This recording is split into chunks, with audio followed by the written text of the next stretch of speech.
the Spirit of the Lord rise among us. Let the Spirit of the Lord just let it rise among us. Let the praises of our King rise among us. Let it rise. Oh, let it rise. And let the glory of the Lord just let it rise. Come on and let the glory of the Lord just let it well, and let the praises of our King rise among us. Boom, boom. My name is Jeremy. I met Botham John in 2016 at the Dallas West Church of Christ. There, he and I served as worship leaders.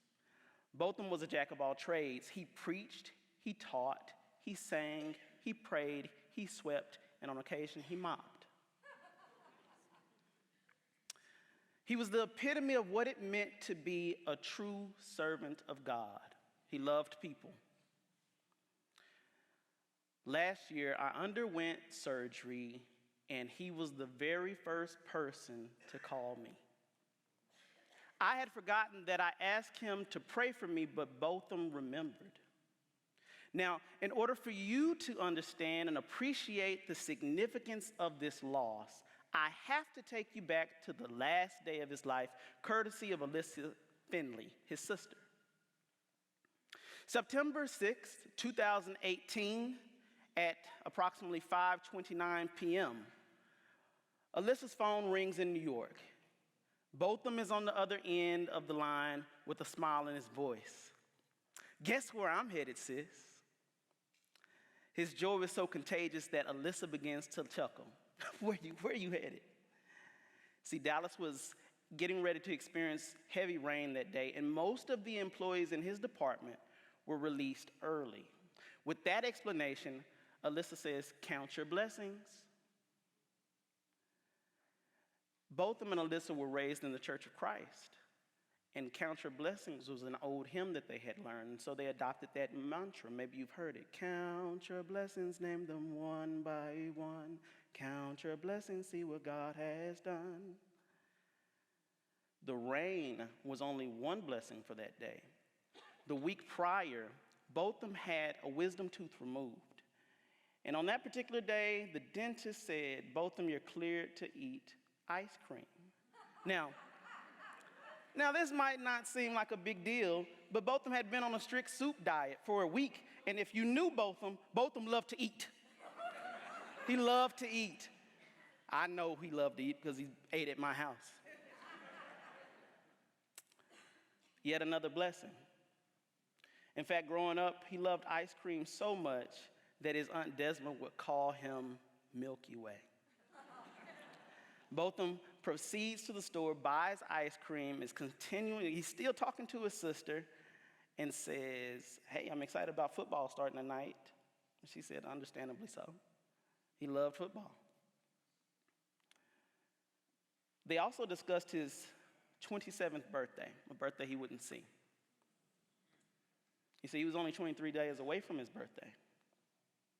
As he approached his door, they said their goodbyes in their very special way. Bye-bye. Minutes later, Alyssa would think to herself, "Wait a minute, he didn't tell me that he loved me. I'll give him hell for that next time we talk." Sadly, that next time wouldn't come. September 7th, 12:29 a.m. Alyssa is awakened by a ringing at her phone, and on the other end is a caseworker from Baylor Hospital. Immediately, she's bombarded with questions. "Do you know Botham John? What's your relationship with Botham John? Where does he live? Where does he work? What does he do? How do you know him?" Naturally, she thinks, car accident. It's what any of us would think. Maybe something happened with his car. Maybe he got her in a car accident.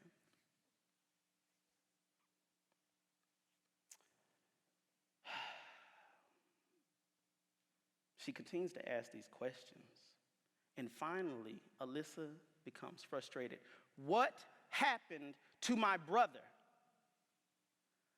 He was brought into the hospital with a gunshot wound in his chest. He was found in his apartment.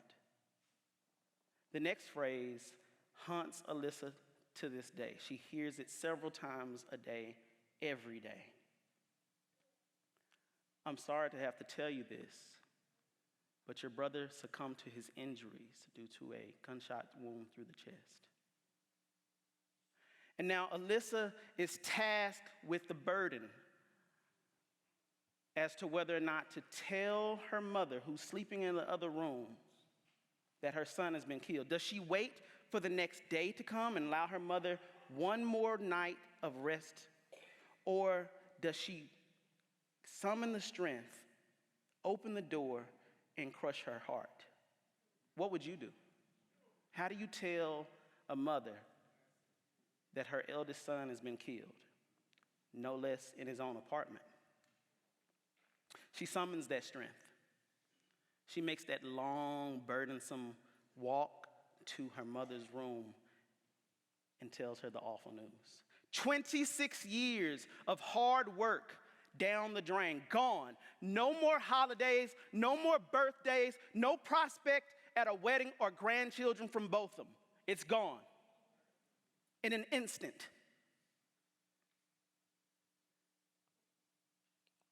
Bertram and Allison John are both of John's parents, and they raised their son to be a leader.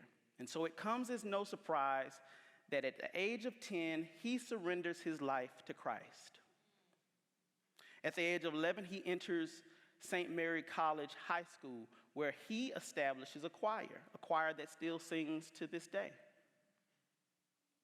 He excels at Spanish, principles of business, principles of accounting, and upon graduation, he's awarded the Spirit of St. Mary's College. This means that he embodied the ethos of that school for 4 straight years. His classmates are the ones who awarded him. Upon graduation from St. Mary's College, he decides to go to Harding University, a university that's 90% white. Not that it mattered to Botham, because he wasn't taught bigotry. While there, he participates in Sub T Social Club. He sings with the Good News Singers. He earns 2 bachelor's degrees. But he also becomes a philanthropist. You see, Botham is the one who established the mission trips back to St. Lucia to help orphans, to help wayward children, to help the elderly. That's all Botham's doing. Upon graduation from Harding University, he moves to Dallas and starts working for PwC. And one Saturday in particular, he calls his sister Alyssa and sounds so distraught. He's so distressed, and so naturally said, "Well, what's wrong?" "It's this Muslim ban. It's the Muslim ban. How can they do this? How can they stop people from coming into the country simply because of their faith?" Which is huge. Botham is a Christian, but he understands the importance of there being a difference amongst us. He embraces it. Alyssa warns him, says, don't get involved with that, bro. You're not even a citizen. Don't do anything. Botham says, "I must do something." And so he goes and purchases bottles of water, cases of water, makes his way to the airport and hands out water to the protesters. It's important to remember that he's not an American, and yet he's defending the American dream. It's huge. Shortly before his death, Botham attended my 30th birthday party. We were having a good time. Botham had maybe 3-4 plates by that time. And the night's starting to wind down. Things are starting to slow down. He takes a look at me and he says, "Jeremy." I say, "Yeah, what's going on, man?" He says, I'm headed towards 30.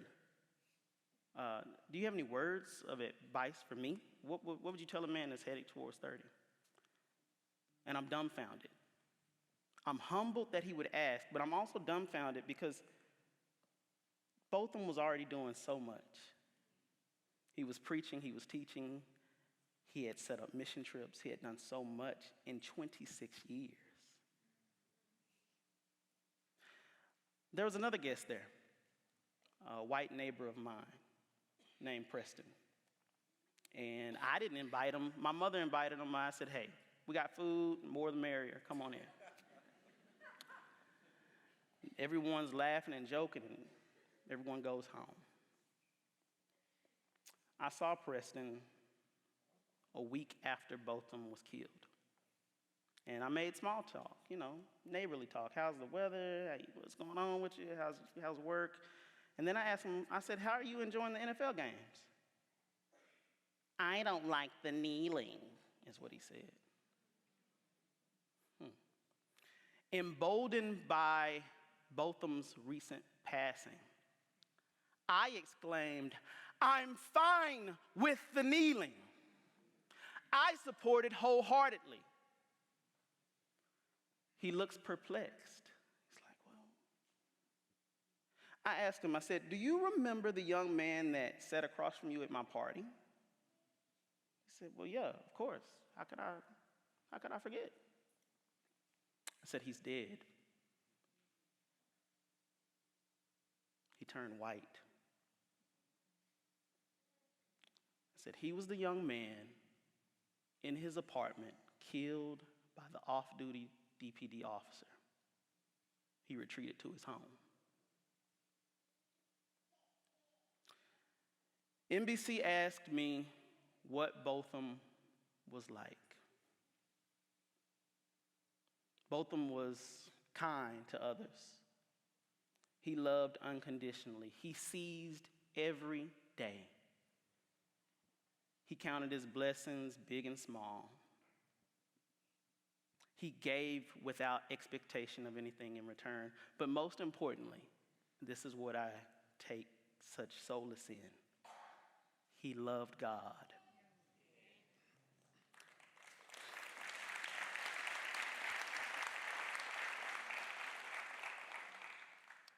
Botham was a servant of God. He did all those things. That's what it means to be like Botham. Thank you.